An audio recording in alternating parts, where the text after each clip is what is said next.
कर दिए होंगे। अब रहा आप सभी को प्रीवियस ईयर प्रश्नों पे थोड़ा सा ध्यान देना, प्रैक्टिस देना। तो ये जितने भी प्रश्न लिया गया है ना, सभी प्रश्न प्रीवियस ईयर का ही प्रश्न पूछा गया है और लिया गया है, ताकि आप लोग क्या करो कि एक नजर में हर एक प्रश्न को आप लोग यहाँ से कवर कर लो, क्योंकि एसएससी जो होता है अपने प्रीवियस ईयर को बार बार रिपीट करता है। तो इसीलिए आप सभी को लिए ये प्रश्न जो है बहुत ही इंपोर्टेंट होने वाला है। तो चलो हम सब शुरू करते हैं पहला प्रश्न। पहला प्रश्न की अगर बात करें तो देखो क्या दिया गया है। कह रहा है जिला न्यायाधीश किसके नियंत्रण के अधीन होता है। जो जिला का न्यायाधीश होता है वह किसके नियंत्रण अधीन होता है। राज्य सरकार, उच्च न्यायालय, उच्चतम न्यायालय या राज्यपाल। तो राइट आंसर क्या होगा।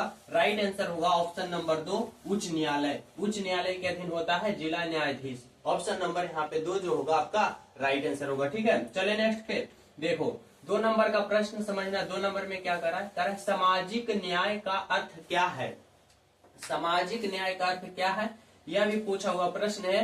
करे सामाजिक न्याय का अर्थ क्या है, तो यहाँ पे राइट आंसर होगा ऑप्शन नंबर 3 जाति, नस्ल, रंग और लिंग आधारित सभी प्रकार के भेदभाव से दूर होना चाहिए। यही है क्या सामाजिक न्याय का अर्थ। यहाँ पे ऑप्शन नंबर 3 जो होगा आपका राइट आंसर होगा, बिल्कुल ही सही होगा। यहाँ पे समझना प्रश्न संख्या 3 करे स्वतंत्रता के लिए क्या अनिवार्य है। स्वतंत्रता के लिए क्या अनिवार्य है, प्रतिबंध, अधिकार, विशेषाधिकार या कानून। तो राइट आंसर क्या होगा, राइट आंसर होगा ऑप्शन नंबर 1 प्रतिबंध। स्वतंत्रता के लिए क्या क्या आवश्यक होना चाहिए या क्या अनिवार्य होना चाहिए, तो प्रतिबंध, ऑप्शन नंबर 1। ठीक है, प्रश्न संख्या 4 देखो क्या करा है लोकतंत्र में सबसे महत्वपूर्ण व्यवस्था कौन सी होती है। लोकतंत्र में ना सबसे महत्वपूर्ण व्यवस्था जो होती है वह क्या होती है, सामाजिक होती है, राजनीतिक होती है, आर्थिक होती है या सरकारी होती है। तो लोकतंत्र में सबसे महत्वपूर्ण व्यवस्था होती है वह होती है राजनीतिक। यहाँ पे होगा ऑप्शन नंबर 2 जो होगा आपका राइट आंसर होगा, बिल्कुल सही होगा। ठीक है, चले नेक्स्ट पे देखो 5 नंबर का प्रश्न समझना। कर पंचायती राज व्यवस्था में स्थानीय स्वशासन की व्यवस्था कौन सी होती है। पंचायती राज व्यवस्था में स्थानीय स्वशासन की व्यवस्था कौन सी होती है, तो राइट आंसर होगा क्या क्या होता है, तो ग्राम होता है, ब्लॉक होता है, जिला स्तर पर 3 स्तरीय संरचना होती है। यानी इस प्रकार से आपका एग्जामिनर भी पूछ सकता है कि पंचायती राज व्यवस्था जो होता है वह कितने स्तरीय का होता है, तो 3 स्तरीय का। कौन कौन, तो ग्राम होता है, ब्लॉक होता है, जिला स्तरीय होता है। यानी ऑप्शन नंबर 2 जो होगा आपका राइट आंसर होगा। ठीक है, तो चलिए नेक्स्ट पे देखो 6 नंबर का प्रश्न समझना। 6 नंबर का प्रश्न क्या कर रहा है, 6 नंबर का प्रश्न पूछा जा रहा है स्वतंत्र भारत के प्रथम राष्ट्रपति कौन थे। राइट आंसर होगा option number 4 doctor Rajendra Prasad. यहाँ पे देखना प्रश्न संख्या 7 में क्या कर रहा है, 7 में कर रहा है कि संविधान में जन स्वास्थ्य एवं स्वच्छता तथा अस्पताल एवं औषधालय किस सूची में आते हैं। देखो यहाँ पे सूची के बारे में पूछा है, क्या क्या पूछा है भाई, तो स्वास्थ्य होना चाहिए, स्वच्छता, अस्पताल, औषधालय किस सूची के अंतर्गत आता है, तो ये सब जो आता है ना राज्य सूची के अंतर्गत आता है। ऑप्शन नंबर 4 होगा राज्य सूची के अंतर्गत। ठीक है, 8 नंबर का प्रश्न समझना। 8 नंबर का प्रश्न में करा है निम्नलिखित में से किस देश ने सर्वप्रथम महिलाओं को मताधिकार दिया। यह पूछा हुआ प्रश्न 2015 का पूछा हुआ प्रश्न है कि कौन सा देश है जो महिलाओं को मताधिकार देने का सर्वप्रथम अधिकार दिया था। तो राइट आंसर क्या होगा यहाँ पे न्यूजीलैंड। न्यूजीलैंड जो वैसे देश था जिन्होंने महिलाओं का सर्वप्रथम अधिकार दिया था वोट देने का लिए, ऑप्शन नंबर 1। ठीक है, यहाँ पे देखना 9 नंबर का प्रश्न। 9 नंबर का प्रश्न करा हुआ प्रथम प्रधानमंत्री कौन थे जिन्होंने संसद सत्र में उपस्थित हुए बिना ही त्याग पत्र दे दिया था। अब बताना है कि भारत के वह कौन सा प्रथम प्रधानमंत्री थे जिन्होंने संसद में सत्र में उपस्थित हुए बिना ही त्याग पत्र दे दिए थे। तो राइट आंसर क्या था, मोरारजी देसाई, श्रीमती इंदिरा गांधी, चौधरी चरण सिंह, लाल बहादुर शास्त्री। तो वह वे कौन प्रधानमंत्री थे, तो चौधरी चरण सिंह थे। चरण सिंह जो थे ना उन्होंने प्रधानमंत्री के पद पर थे जो कि संसद में उपस्थित हुए बिना ही त्याग पत्र दे दिए थे। कौन, तो चौधरी चरण Singh. Option number 3 is the right answer. ठीक है, अगला प्रश्न देखना 10 नंबर का क्या कर रहा है। 10 नंबर का प्रश्न पूछा जा रहा है कि भारतीय जनतंत्र के संदर्भ में निम्नलिखित में से कौन सा कथन सही है। हमें वे कथन चुनना है जो कथन सही है। किसके संदर्भ में? तो भारतीय जनतंत्र के संदर्भ में। पहला ऑप्शन करा है लोगों को अपने प्रतिनिधियों को चुनने की अनुमति देती है, बिल्कुल देती है, यानी ऑप्शन नंबर 1 ही सही है। करा ना, भारतीय जनतंत्र के संदर्भ में। जनतंत्र मतलब जहां जनता का संग्रह हो, तो उसमें क्या कहा जाता है? लोगों को अपने प्रतिनिधियों को चुनने की अनुमति दिया जाता है। यानी आप लोग अपने प्रतिनिधित्व को चुनते हो किस माध्यम से? तो वोट देकर, ठीक है। तो वही पूछ रहा है कि अनुमति दी जाती है, यानी अनुमति देता है। तो पहला ही ऑप्शन सही है, बाकी सब गलत है। Right answer option number 1 click करोगे, ठीक है। अगला प्रश्न है 11 नंबर का। भारतीय संविधान में भारत को खाली स्थान घोषित किया गया। बताना कि भारतीय संविधान में भारत को क्या घोषित किया गया है? राज्यों का एक महासंघ, राज्यों का एक परिसंघ, राज्यों का एक संघ, बिल्कुल सही। ऑप्शन नंबर 3, भारतीय संविधान में भारत को राज्यों का एक संघ कहा गया है। ऑप्शन नंबर 3 इसका राइट आंसर, ठीक है। प्रश्न समझना क्या कर रहा है? निम्नलिखित में से किस विकल्प को भारत में लोकतंत्र का तीसरा स्तंभ कहा जाता है? हमें बताना है लोकतंत्र का तीसरा स्तंभ। राज्य सरकार को नहीं, केंद्र सरकार को नहीं, केंद्र शासित प्रदेश को नहीं। क्या करा? स्थानीय स्वशासन, बिल्कुल सही, स्थानीय स्वशासन होगा। राइट आंसर क्या होगा? ऑप्शन नंबर 3 होगा। निम्नलिखित में से किस विकल्प को भारत में लोकतंत्र का तीसरा स्तर का भी कहा जाता है? तो वह होगा स्थानीय स्वशासन। राइट आंसर ऑप्शन नंबर 3 जो होगा आपका बिल्कुल सही होगा, बिल्कुल सत्य होगा, ठीक है। तो चलिए नेक्स्ट पे देखो, 13 नंबर का प्रश्न समझना क्या कर रहा है। 13 नंबर का प्रश्न कर रहा है निम्नलिखित में से कौन सा संवैधानिक संशोधन शिक्षा का अधिकार प्राप्त करता है? शिक्षा का अधिकार कैवा संविधान संशोधन है? तो 86वां संविधान संशोधन। ऑप्शन नंबर 4 जो होगा आपका राइट आंसर होगा, ठीक है। 86वां संविधान संशोधन शिक्षा का अधिकार हमें प्रदान करता है। अगला प्रश्न समझना 14 नंबर का।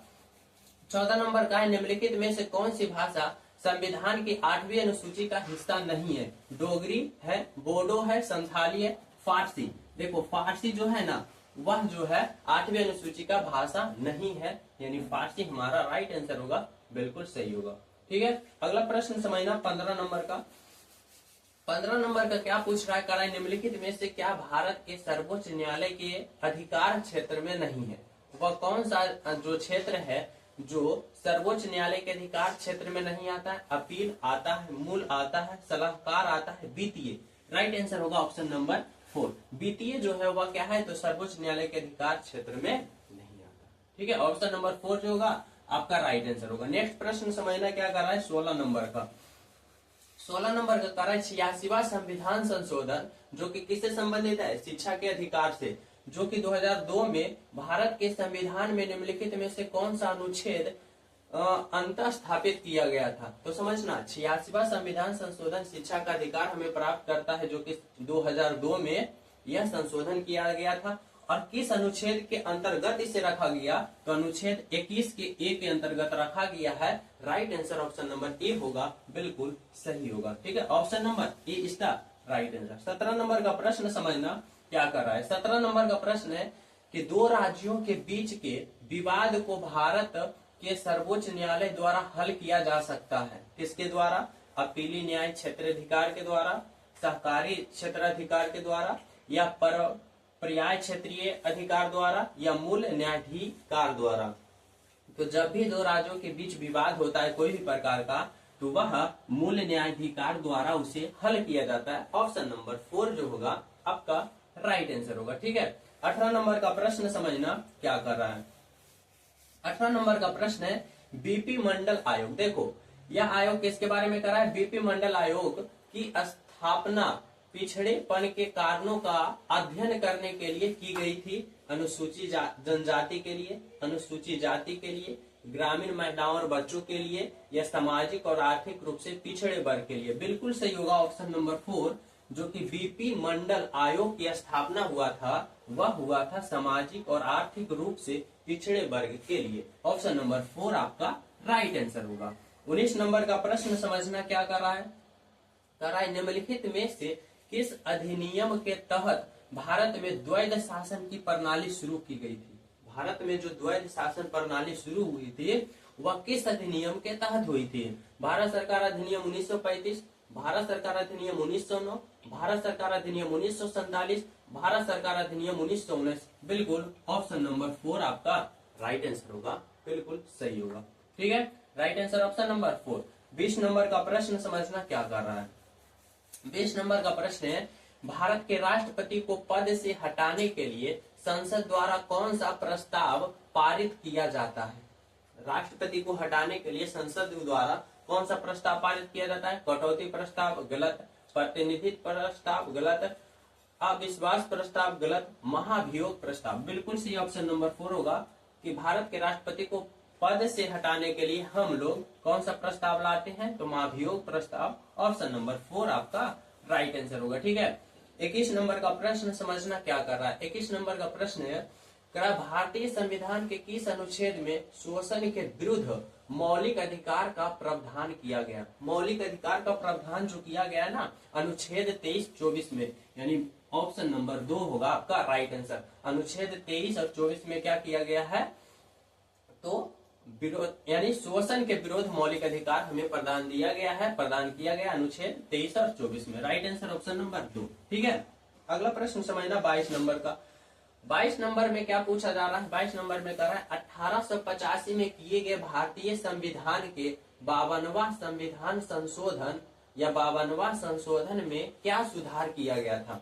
तो देखो, याद करने का इस तरह से होता है कि यहाँ पे 52वां संविधान संशोधन, यानी इस तरह से आप लोग याद कर सकते हो कि जैसे 52 गज का दामन पहन के दल से बदल कर दिया गया, इस दल से उस दल में चला गया कौन, तो 52 गज के दामन पहन कर। यानी हमें देखो 52वां संविधान संशोधन तब हुआ जब 52 गज के दामन पहन के अदला बदली कर दिया, यानी दल बदल विरोध कानून शामिल है। ऑप्शन नंबर 3 होगा आपका राइट आंसर। कब, तो 1985 में 52वां संविधान संशोधन। ठीक है, ऑप्शन नंबर 3 समझ रहे हो। अगला प्रश्न समझना 23 नंबर का। 23 नंबर का क्या कह रहा है भाई, 23 नंबर के कह रहा है भारतीय संविधान में पहला संविधान संशोधन किस बरस किया गया था। पहला संविधान संशोधन किस बरस किया गया था, 1951 ईस्वी में। 1951 ईस्वी में भारत में पहला संविधान संशोधन किया गया था। ऑप्शन नंबर 2 इसका राइट आंसर। 24 नंबर का प्रश्न समझना। 24 नंबर में क्या कर रहा है, कह रहा है कि निम्नलिखित में से किस परिस्थिति में भारत में स्वतंत्रता के मौलिक अधिकार को कम किया जा सकता है। अब बताना है कि किस परिस्थिति में भारत में स्वतंत्रता के मौलिक अधिकार को कम किया जा सकता है। राज्य का आपातकाल गलत, महामारी आपातकाल गलत, राष्ट्रीय आपातकाल बिल्कुल सही। ऑप्शन नंबर 3, यानी जब भी अगर आप सभी यहाँ पे राष्ट्रीय आपातकाल लगता है तो यहाँ पे मौलिक अधिकार को कम कर दिया जाता है, यानी कब, तो राष्ट्रीय आपातकाल के समय। Option number 3 is the right answer. ठीक है, तो चलिए नेक्स्ट पे देखना 25 नंबर का प्रश्न। 25 नंबर का प्रश्न कर रहा है भारत के संविधान में कितनी अनुसूचियां हैं, 12 अनुसूची। Option number 3। ठीक है, 26 नंबर का प्रश्न समझना क्या कर रहा है, केंद्रीय बजट से पहले आर्थिक सर्वेक्षण आमतौर पर खाली स्थान पहले प्रस्तुत किया जाता है। जब केंद्रीय बजट से पहले आर्थिक सर्वेक्षण जो होता है वह आमतौर पर एक दिन पहले, कब, एक दिन पहले ही प्रस्तुत किया जाता है। ऑप्शन नंबर 1 इसका राइट आंसर। ठीक है, समझ पा रहे हो। 27 नंबर का प्रश्न समझना क्या कर रहा है। 27 नंबर का प्रश्न कर रहा है भारत का संविधान 26 जनवरी 1950 को लागू हुआ था। बिल्कुल सही। किस अधिनियम या शासकीय दस्तावेज ने इसे प्रतिस्थापित किया। भारत सरकार अधिनियम 1885, भारत सरकार अधिनियम 1935। बिल्कुल सही। ऑप्शन नंबर 2 होगा भारत सरकार अधिनियम 1935 के द्वारा। ऑप्शन नंबर 2 इसका बिल्कुल राइट आंसर। ठीक है, तो चलिए नेक्स्ट पे देखो 28 नंबर का प्रश्न समझना क्या कर रहा है।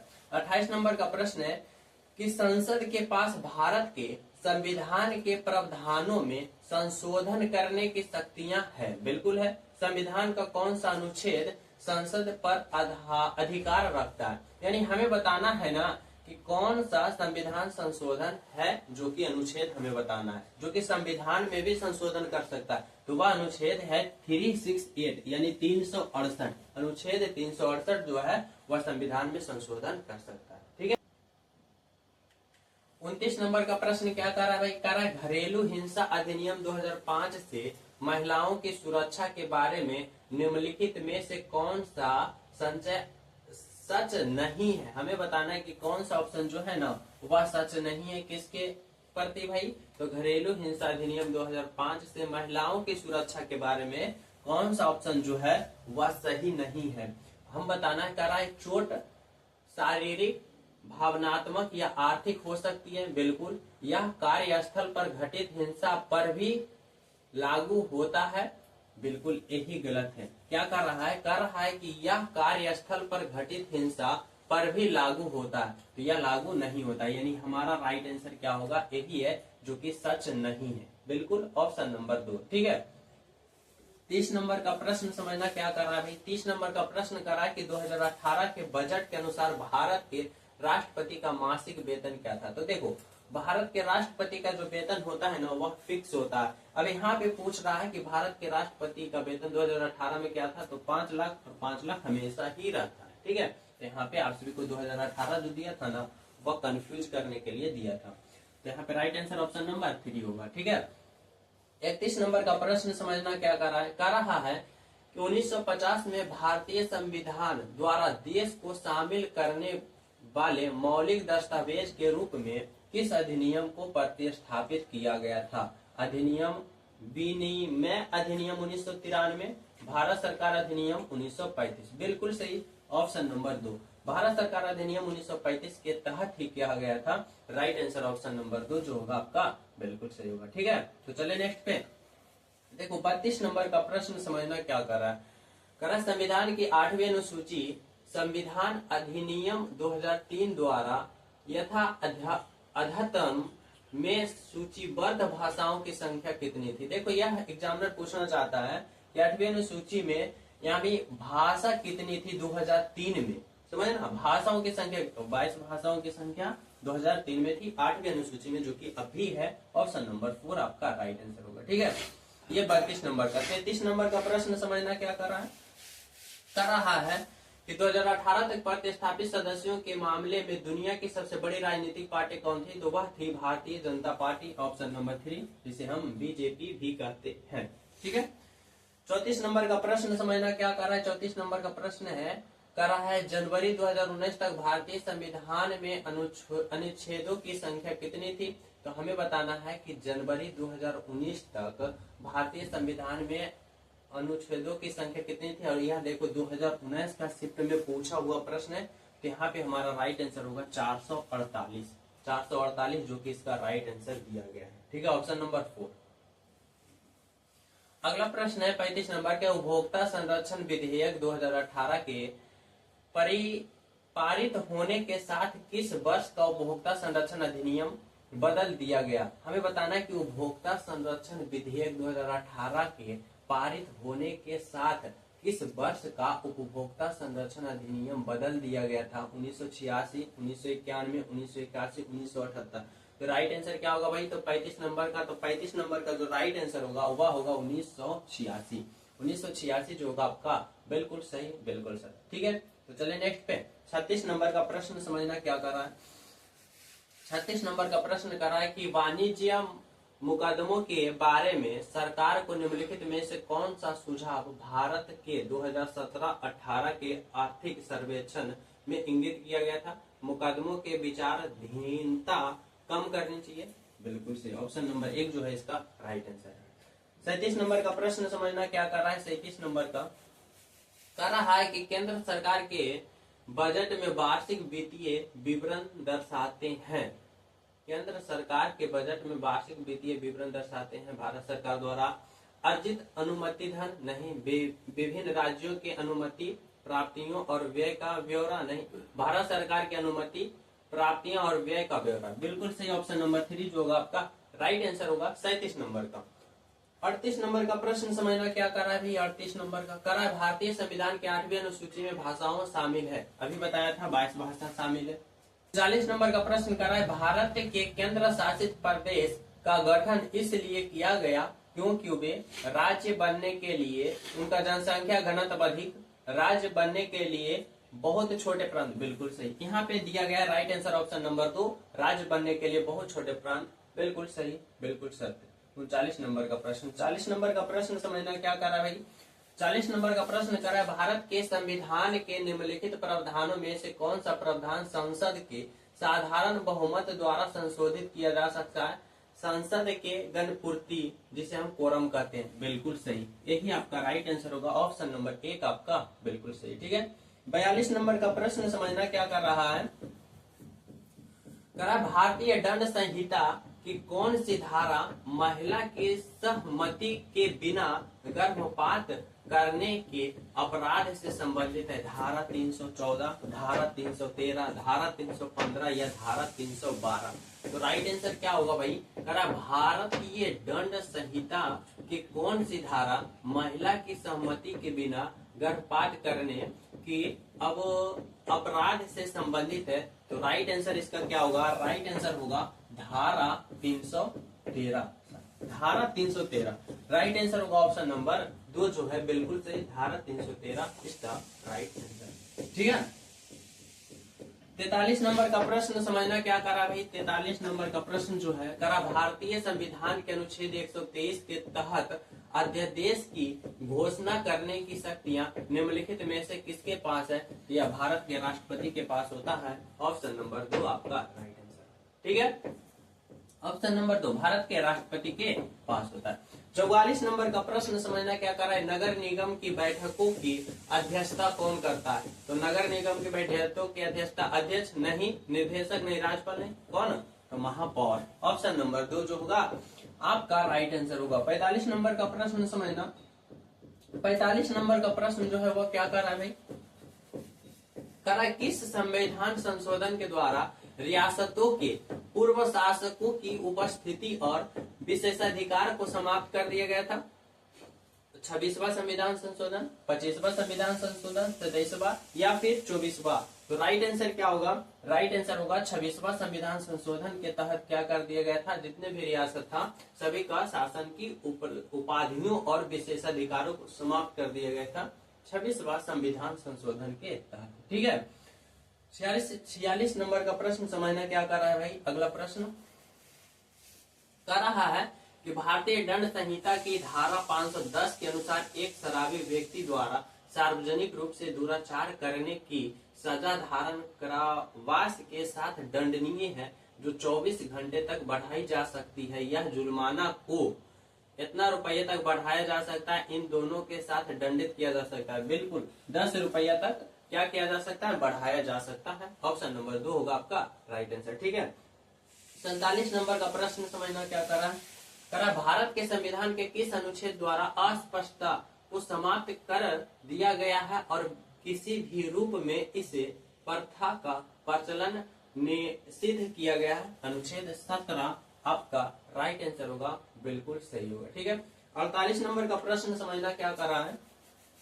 कह रहा है कि भारतीय संविधान के निम्नलिखित में से किस अनुच्छेद के तहत सर्वोच्च न्यायालय को न्यायालय की अपमानता के लिए दंडित करने की शक्ति प्रदान की गई है, जिसे खुद की अपमानता के लिए दंडित करने की शक्ति भी शामिल है। अनुच्छेद 129 और अनुच्छेद 142 के बीच। ठीक है, ऑप्शन नंबर 4 जो होगा आपका राइट आंसर होगा।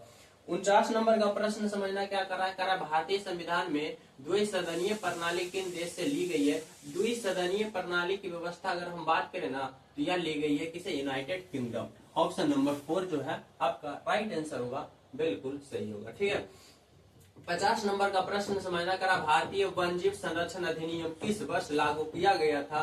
1974, 1970, 1972 या 1973। राइट आंसर क्या होगा इस प्रश्न का। आप लोग सभी विद्यार्थी होमवर्क के रूप में देता हूँ, सभी विद्यार्थी इस प्रश्न का राइट आंसर कमेंट में बताना कि इसका क्या होगा। ठीक है, तो ये रहा टॉप 50 प्रश्न। अगले क्लास में और लाएंगे जो कि करीब 50 प्रश्न और होगा। ठीक है, तो आप लोग जो न्यू हो चैनल सब्सक्राइब करके क्लास को लाइक एंड शेयर जरूर कर देना। और आप लोग प्रतिदिन कंटिन्यू प्रीवियस ईयर प्रश्नों पे थोड़ा सा प्रैक्टिस करना, नंबर इंक्रीज होगा तो होगा। मिलते हैं आप सभी को अगले क्लास में, जब तक सभी को हमारे तरफ से जय हिंद।